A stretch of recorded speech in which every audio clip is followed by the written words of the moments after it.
আজ একটি নতুন জায়গায় ঘুরতে গেছিলাম, চাকদিঘি বাগানবাড়ি। এটি পূর্ব বর্ধমানে অবস্থিত।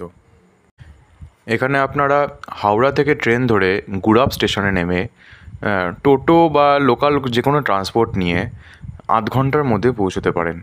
বা আপনি যদি কলকাতা থেকে আসছেন তাহলে ডিরেক্ট দুর্গাপুর এক্সপ্রেসওয়ে হয়ে সেই গুড়াপ থেকেই আপনাকে লেফট টার্ন নিয়ে এই রাজবাড়িতে আসতে হবে।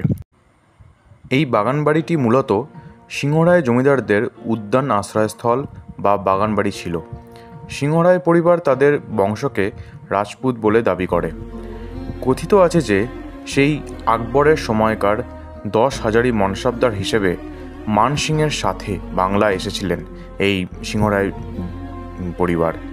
তারা 14 প্রজন্ম ধরে 350 বছরেরও বেশি সময় ধরে অবিচ্ছিন্নভাবে বাংলায় জমিদার হিসেবে বসবাস করে আসছেন। বর্তমানের এই এস্টেটটি 1790-এর দশকের শেষের দিকে এই রাজপুত বংশধরদের দ্বারা নির্মিত হয়েছিল। এই রাজবংশের প্রতিষ্ঠাতা ছিলেন নল সিংহ এবং নল সিংহের প্রপৌত্র শ্রী সারদা প্রসাদ সিংহ রায়ের শাসন আমলে জমিদারিটি বিশেষভাবে সমৃদ্ধ হয়েছিল।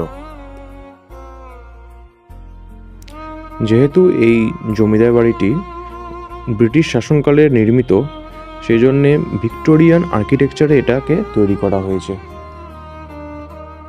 স্থানীয়দের সাথে কথা বলে জানতে পারলাম এই মেন বিল্ডিংটা যে দেখছেন সবার সামনে যেটা রয়েছে, এখানেই জমিদারবাবু নিচে থাকতেন। এখন পুরোপুরি জমিদার বাড়িটিতে প্রবেশ নিষেধ, সেজন্য আমরা এই বিল্ডিংগুলোকে বাইরে থেকেই দেখলাম।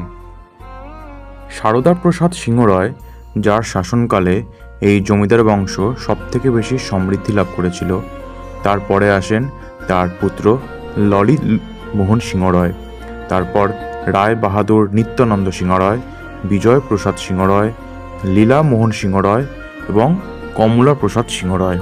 তারপর আমাদের দেশ স্বাধীন হয়ে যায় এবং আমাদের এই জমিদার প্রথার অবসান ঘটে।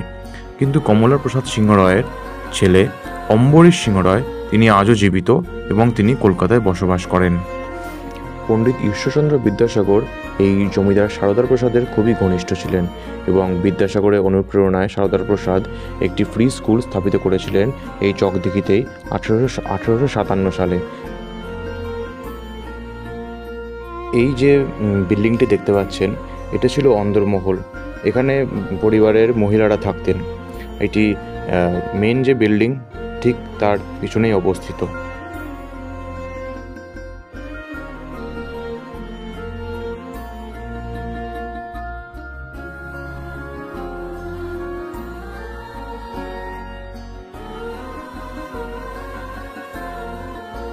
এই যে ভাঙা বাড়িটি রয়েছে, এটি সারদা প্রসাদ বিদ্যাসাগরের জন্য বানিয়ে দিয়েছিলেন এবং নাম দিয়েছিলেন জলমহল।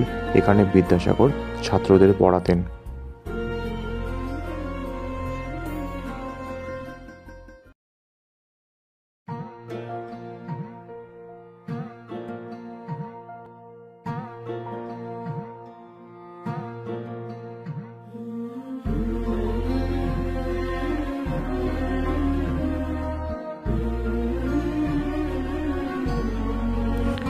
এই যে মন্দিরটি দেখতে পাচ্ছেন, এখানে প্রতি বছর দুর্গাপুজো হয় এবং এই মন্দিরটির ঠিক পিছনেই আছে ভোগ ঘর, যেখানে ভোগ বিতরণ করা হয়।